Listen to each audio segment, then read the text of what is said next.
Oi, meninos! Olha só, hoje nós iremos corrigir o texto da página 57, tá? Lá onde fala sobre o jeitinho brasileiro. Então, antes de começar a ler, ele fala sobre o Milton Jung, né? Sobre o trabalho dele, que ele trabalhava na CBN, que é uma rede que passa notícias, e sobre o lançamento dele de outras crônicas para a área do jornalismo, tá bom? E aí, nesse texto, ele fala: o jeitinho brasileiro é inimigo da prevenção. Vamos para o dicionário? Provisório é algo passageiro, algo momentâneo, temporário. Exemplo, o auxílio que o governo liberou é algo provisório. Por quê? Porque ele não vai durar a vida toda, né, gente? Puxadinho, construção irregular. Como assim, tia Camila? Para o pai e a mãe construir a casa, eles precisaram ir à prefeitura, fazer uma planta e seguir essa planta.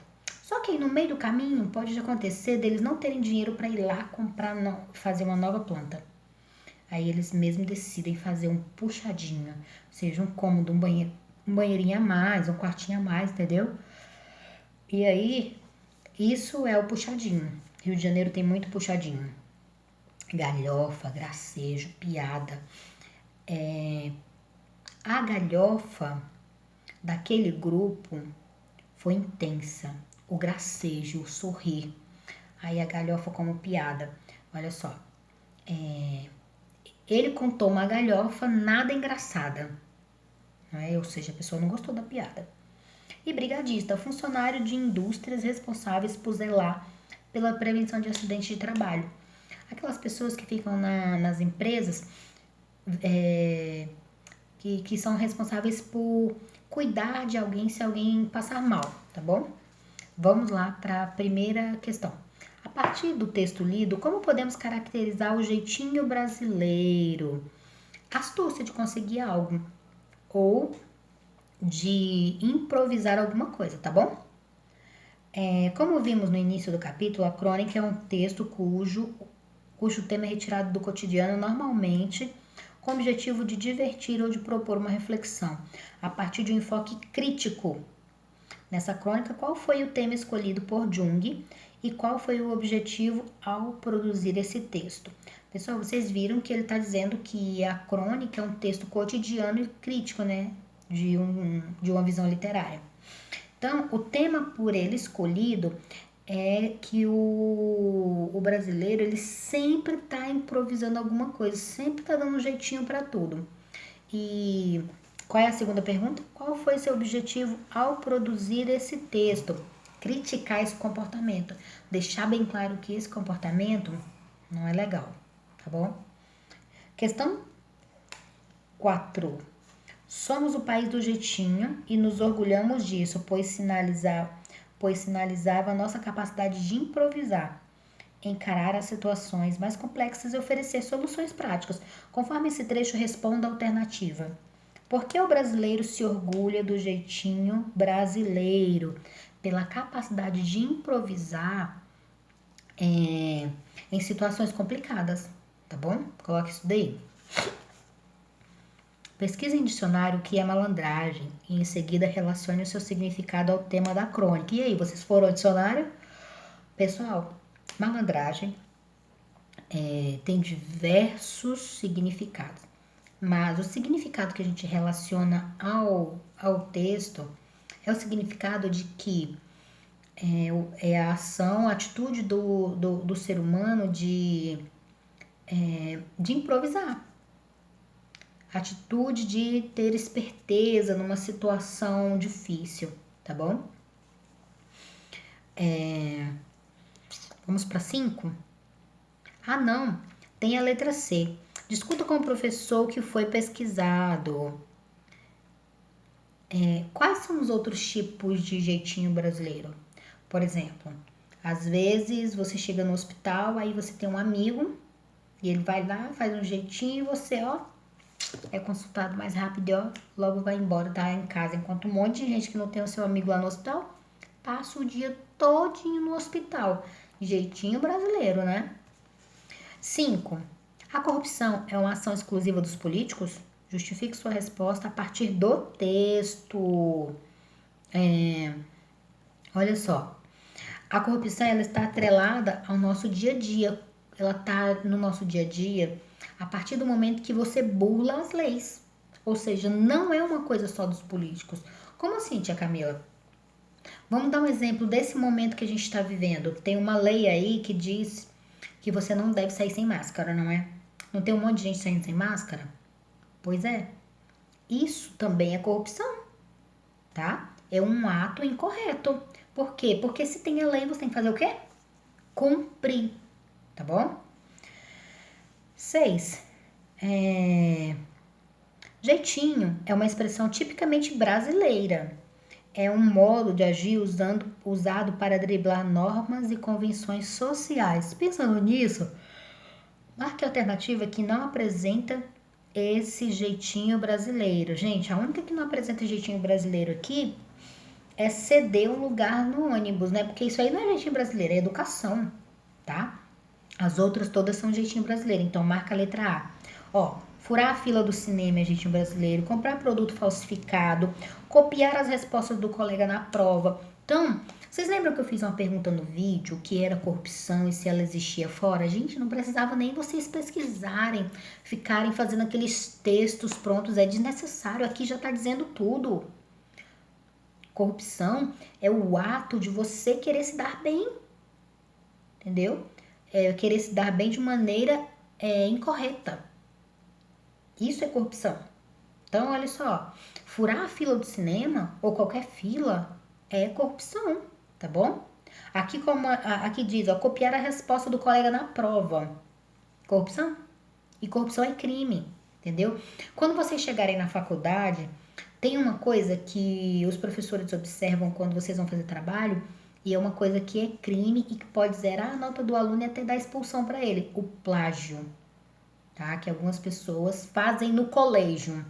Quando o professor pede para você fazer um trabalho, por exemplo, agora o último trabalho de vocês foi sobre o dicionário, né?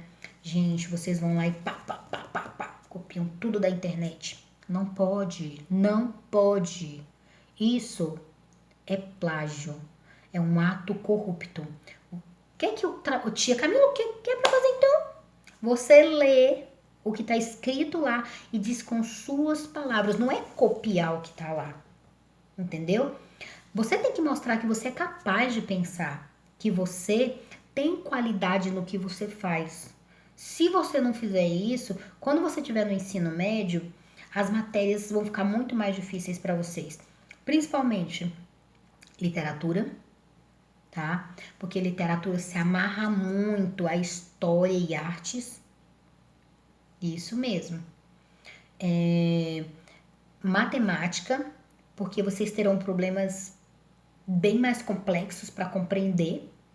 E aí vai ficar tudo perdido. Então, aprendam a pensar agora aqui, tá bom? Vamos continuar. Precisamos implantar a cultura da prevenção e as escolas serão importantes nessa iniciativa. Não defendo a criação de uma matéria específica para o assunto. A grade escolar já está completamente ocupada, ou seja, precisamos mostrar que o que é corrupção, começando das escolas, né? Que ele está deixando bem claro aqui. Mas ele não acha legal colocar mais uma matéria, porque a gente já tem matéria demais, né, gente? E olha só, antigamente a minha mãe relatava que tinha uma matéria chamada OSPB. E essa matéria servia para falar sobre essas coisas aí, tá bom? Era ética, moral e cívica, essas coisas assim. Sobre o hino nacional, sobre política no nosso país, sobre ordem, leis, essas coisas assim. E hoje não existe mais, tá bom? Vamos lá. Podemos, porém, discutir o assunto com os alunos de forma interdisciplinar, em palestras, atividades extracurriculares e campanhas internas. Ou seja, qual a alternativa que ele mostra aqui? Se eu não posso criar mais uma matéria porque fica pesado, eu posso inserir esse tema na aula de português, na aula de literatura, na aula de artes, na aula de história, na aula de geografia, na aula de matemática, todas as aulas, entendeu? É isso que ele está dizendo. Vocês viram que eu tô pegando o que tá sendo dito e tô falando com as minhas palavras? Isso é parafrasear, você falar com suas palavras. Isso é o que os trabalhos pedem, tá bom? Proponha, juntamente com seu professor e seus colegas de turma, campanhas que podem ser desenvolvidas tanto na sala de aula quanto na escola para acabar com o jeitinho brasileiro. Gente, eu acho que uma atitude que a gente podia fazer dentro da escola para acabar com o jeitinho brasileiro era mostrar para o pessoal a importância de respeitar a fila do lanche, não é? De respeitar a fila da entrada, tá bom? Então, assim, quem tiver mais dica, coloca aí no caderno e fala pra tia Camila que vai ficar bem legal essa troca de informação. Vamos lá na página 60. Leia a tira abaixo. Pessoal, presta atenção nessa tira. Prova de redação. Tema: corrupção. Olha o segundo quadrinho. O que o PREA o que tá acontecendo? O PREA tá pensando, né? E aí, ele olhou bem devagarzinho pro lado. Olha lá. Olha pros olhinhos dele. No terceiro quadrinho. Presta atenção. Tem até uns risquinhos vermelhos, né? No segundo quadrinho ele pensa. E no terceiro quadrinho ele faz o quê? Copia a resposta do colega. Já avaliamos o quadrinho. Agora vamos ver o que pergunta. Que relação podemos fazer entre essa tirinha e o texto O Jeitinho Brasileiro é Inimigo da Prevenção? Que PREA não entende qual o sentido da corrupção. Porque se ele entendesse, ele não estava sendo corrupto, não é? Ele não estava copiando a resposta do colega. Simples assim. Só essa resposta. Olha a resposta enorme que o livro colocou aqui. Tia, o que você acabou de responder tá certo? Tá. Mas olha aqui a resposta do livro. A tira mostra, por meio da atitude de PREA, que ele não entende o sentido da palavra corrupção que pode acontecer nas situações mais banais do dia a dia.